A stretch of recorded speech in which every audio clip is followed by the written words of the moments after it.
Hi friends अस्सलाम वालेकुम। आप सब कैसे हैं? मुझे उम्मीद है कि आप सब अच्छे होंगे और मेरी दिल से यही दुआ है कि अल्लाह पाक आपको हमेशा अच्छा रखें और आप पे अपनी रहमतें और बरकतें नाजिल करते रहें। फ्रेंड्स, कल तो हमारे घर नेट ही नहीं आ रहा था। कल पूरा दिन लाइट नहीं आई, शाम तक लाइट आई तो फिर जब देखा तो नेट ही नहीं आ रहा था। फ्रेंड्स, मैंने ना अभी अभी थोड़ी देर पहले ना एक तितली पकड़ी है, ब्लैक कलर। ये देखिए कितनी प्यारी है। मुझे तो ये बहुत प्यारी लगती है। पता नहीं नज़र आ रही है कि नहीं आ रही है।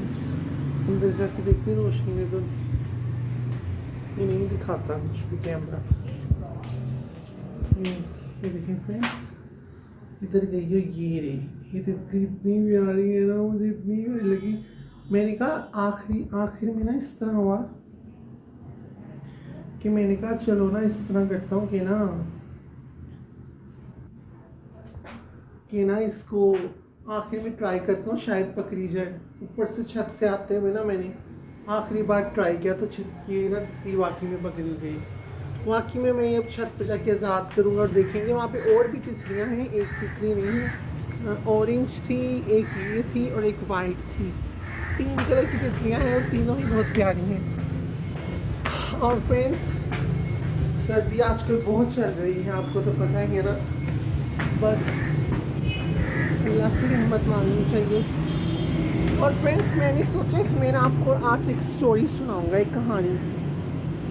उम्मीद है कि आपको पसंद आएगी और अगर आपको पसंद ना आए तो उसके लिए माज़रत। फ्रेंड्स, मैं इसे कैद नहीं रखूँगा। मैंने इसको जहाँ से पकड़ा है ना, मैं इसको वहाँ से ही आज़ाद कर दूँगा। मैंने ना हाय सांस चढ़ गया। हाय, जाओ तितली आज़ाद हो जाओ। हो गई, आज़ाद हो गई, उड़ गई, वो चले गई। मैंने उससे मैंने आज़ाद किया, उड़ के दूर चले गई। है मैंने उसको ना इस तरफ से पकड़ा था बट वो उड़ गई है अब, और वो उड़ के दूर चली गई है। हाँ, मैं सांस बहुत चढ़ता है। 1 मिनट में देख लूँ कैमरा चल भी रहा है कि नहीं चल रहा। हाय, हाँ चल रहा है। फ्रेंड्स, एक दफ़ा का जिक्र है कि ना, 1 मिनट मुझे खुद को ध्यान करने दो, सांस बहुत चढ़ गया है।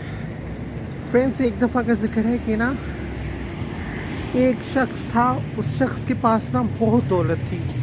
अल्लाह पाक ने ना उसे किसी चीज़ की कमी नहीं उसके पास थी। उसके पास बंगला था, गाड़ी थी, पैसे भी थे और बहुत अमीर इंसान था वो। और उसकी 4 बहनें थीं और वो चारों बहनें ना अल्लाह की बहुत इबादत गुजार थीं, बहुत नेक अमल करती थीं। और वो जिसे कहते नहीं है नेक औरतें थीं वो। पर उनका भाई था, वो अजीब सा था, जिसको अल्लाह पाक ने इतनी दौलत से नवाजा था। वो ना, अल्लाह माफ़ करे, अल्लाह अपनी पनाह में रखे। वो ना, अल्लाह माफ़ करे, अल्लाह पाक को ही नहीं मानता था। हुआ कुछ इस तरह के ना, वो जब भी बहनें अपने भाई से मिलती थी ना, वो यही अपने भाई को नसीहत करती थी कि तुम ना अपने गुनाहों के अल्लाह पाक से माफ़ी मांगा करो, नेक अमल किया करो, गरीबों की हेल्प किया करो और ना जितना हो सके नेकियां किया करो। पर वो हमेशा ये कहता था कि ना, अगर अल्लाह पाक हैं तो मुझे वो नज़र क्यों नहीं आते, अगर वो हैं तो फिर मुझे वो क्यों नहीं नज़र आते। इस बात पे उसकी बहनों की और उसकी भाई की, अपने भाई की और बहनों की आपसे बहुत बहस होती थी। पर उससे दिमाग लड़ा के ना उसकी बहनें थक जाती होती थी। तो उसकी बहनें से ये भी कहती होती थी कि पता नहीं कब कहाँ कैसी मौत आ जाए, पता नहीं कब मौत का फरिश्ता आ जाए। तो वो कहता था ना अल्लाह है, ना मौत का फरिश्ते आते हैं, ना कुछ भी नहीं होता। ये सब ना ये ऐसी लोगों ने बातें बनाई हुई हैं। वो इस चीज़ को ना मानता ही नहीं होता था। फिर ना हुआ कुछ इस तरह कि एक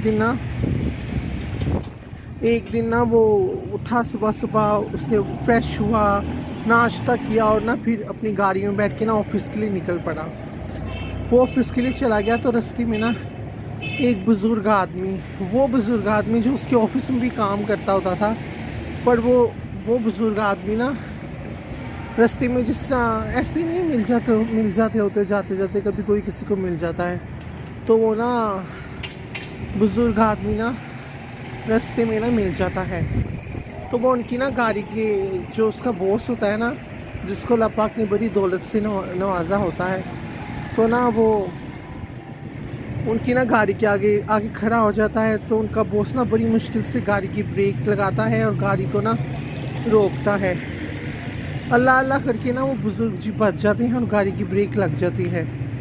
तो वो जिसको अल्लाह पाक ने बहुत ज़्यादा पैसे से नवाजा होता है और अल्लाह पाक ने बहुत ज़्यादा पैसा दिया होता है, वो गुस्से की हालत में ना गाड़ी से उतरता है और कहता है, और ना वो बुज़ुर्ग जी को गले से पकड़ लेता है और ज़ोर से धक्का देता है और कहता है, अगर आप अभी गाड़ी के नीचे आ जाते तो आपका एक्सीडेंट हो जाता या फिर आपकी मौत हो जाती और सारा इल्ज़ाम ना मुझ पे आ जाता।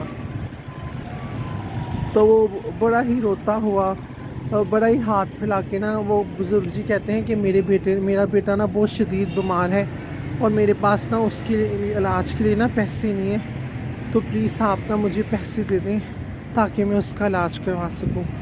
और जैसे ही मेरी पे आएगी ना नेक्स्ट, तो उस पे में से आप ना काट लीजिएगा। वो कहता है, वो अमीर बंदा कहता है कि मैं आपके बेटे के लिए क्यों पैसे दूं, ना वो मेरी औलाद है और ना मुझ पर फ़र्ज़ है कि मैं उसके लिए पैसे दूं आपको। तो इस तरह ही ना वो कहता है कि ना आपको हमने जॉब से भी निकाल दिया है, अब आप जॉब पे भी ना आना। वो बुज़ुर्ग को कहता है कि अब ना आप अब जॉब पे भी मत आना, हमने आपको जॉब से भी निकाल दिया है। तो वो ना बुज़ुर्ग बड़े गुस्से में, वो बुज़ुर्ग रोते हुए ना हाथ उठाता है और कहता है कि अल्लाह पाक इस शख्स से ना इसकी सारी दौलत छीन लीजिए और इसको मौत दे दीजिए। वो ये कहता है तो बुज़ुर्ग चला जाता है और वो अपनी गाड़ी में बैठ के ना ऑफिस की तरफ चले जाते हैं। वो ऑफिस पहुंचते हैं, इससे रात हो जाती है। रात को वो फिर वापस अपने घर आ जाते हैं। वो अमीर बड़ा दौलतमंद इंसान अपने घर आता है और अपने घर आके ना फ्रेश होता है, खाना खाता है और अपने नरम बिस्तर पे ना एसी चला के सो जाता है। रात का आधी रात को ना उसको ख्वाब आता है। ख्वाब में ना एक मौत का फरिश्ता आता है और वो उससे कहता है कि मैं तुम्हारी ना रूह निकालने आया हूँ। मुझे अल्लाह पाक का हुक्म हुआ है कि ये शख्स ना बहुत गुनाह करता है और ये बहुत बुरा करता है, तुम ना अब इसकी रूह निकाल लाओ क्योंकि अब इसका वक्त आ गया मौत का। तो वो मौत का फरिश्ता उससे ये कहता है, तो ना आगे से वो अमीर शख्स से कहता है कि ना मुझे बस एक दफ़ा माफ़ कर दीजिए। मैं ना मुझे पुख्ता यकीन हो गया कि अल्लाह पाक है, अल्लाह पाक एक है और अल्लाह पाक का कोई शरीक नहीं है और अल्लाह पाक हर चीज़ पर कादिर है। मुझे बस एक मोहलत दे दीजिए। मैं किसी के साथ बुरा नहीं करूँगा, किसी गरीब के साथ बुरा नहीं करूँगा। अब मैं हमेशा अच्छा करने की कोशिश करूँगा और सबके साथ ना अच्छा करूँगा। तो वो मौत का फरिश्ता कहता है, अच्छा ठीक है, तुम माफ़ी मांगते हो ना, तो मैं तुम्हें एक दफ़ा माफ़ कर दिया जाता है और ना अब माफ़ कर दिया जाता है। तो अब मैं चला जाता हूँ, ठीक है। अगर तुमने ऐसा ना करने से तुम बाज आए तो मैं फिर दोबारा ज़रूर आऊँगा। वो ये बात कहता है तो ना उसका ख्वाब टूट जाता है। तो वो जैसे ही बेदार होता है ना, वो अमीर शख्स लड़का ही हुआ। वो लड़का ना जैसे बेदार होता है तो ना वो देखता है कि ना एसी भी चल रहा है और उसका पूरा जिस्म पसीने से भरा हुआ है। तो वो देख के ना बहुत हैरान रह जाता है। तो वो ना उसी वक्त ही ना अपने मैनेजर को कॉल करता है और कहता है कि वो जो हमारे ऑफिस में बुज़ुर्ग जी काम करते हैं ना, उनको कॉल करो और उनको दोबारा काम पे भी, ऑफिस पे भी रख लो। उनके पास जाओ, उन्हें कॉल करो और उन्हें कॉल पर कहो कि आपको जॉब पर दोबारा रख लिया गया है, आप कल से आ जाइएगा और उनको पैसे भी दीजिएगा, उनको पैसे भी दो ताकि वो अपने बेटे का ना मुकम्मल इलाज करा सकें। वो ना वो मैनेजर ना ये सुन के हैरान हो जाता है, तो वो कहता है अच्छा बॉस जी ऐसा हो जाएगा, ठीक है।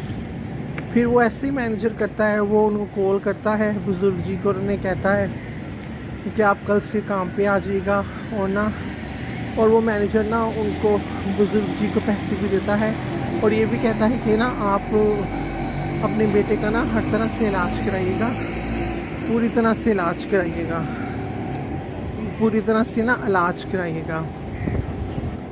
और फिर वो जो मीर शख्स होता है ना, वो अपनी नरम से सराहने पे सर रख के सो जाता है और इस तरह जो कहानी है वो जो हो जाती है, ख़त्म हो जाती है। फ्रेंड्स उसके लिए सॉरी, मैं ना थोड़ा सा बुखला गया हूँ, मेरा हाथ भी दुख रहा है और मैं एकदम ही सीढ़ियों से ऊपर आया, मुझे सांस चढ़ा हुआ था, जिसकी वजह से मुझे थोड़ा सा मुश्किल हुआ कहानी बोलने में। तो प्लीज़ अगर मुझसे कोई मिस्टेक हो गई हो तो उसके लिए सॉरी, और मुझे पूरी उम्मीद है कि मेरी जो कहानी है वो आपको, जैसे मैंने एक्सप्लेन की है, आपको समझ लगी होगी। और प्लीज़ मेरे चैनल को सब्सक्राइब करें, मेरी वीडियोस को लाइक करें और अपने फ्रेंड्स और फैमिलीज़ के साथ शेयर करें और अच्छे अच्छे कमेंट भी करें। और आपका बहुत बहुत शुक्रिया, और मुझे अच्छी दुआओं में याद रखें। और अल्लाह पाक ने चाहा तो मैं एक नई वीडियो लेके ज़रूर हाज़िर हूँगा। ओके, खुदा हाफिज़, अल्लाह आपका भला करे।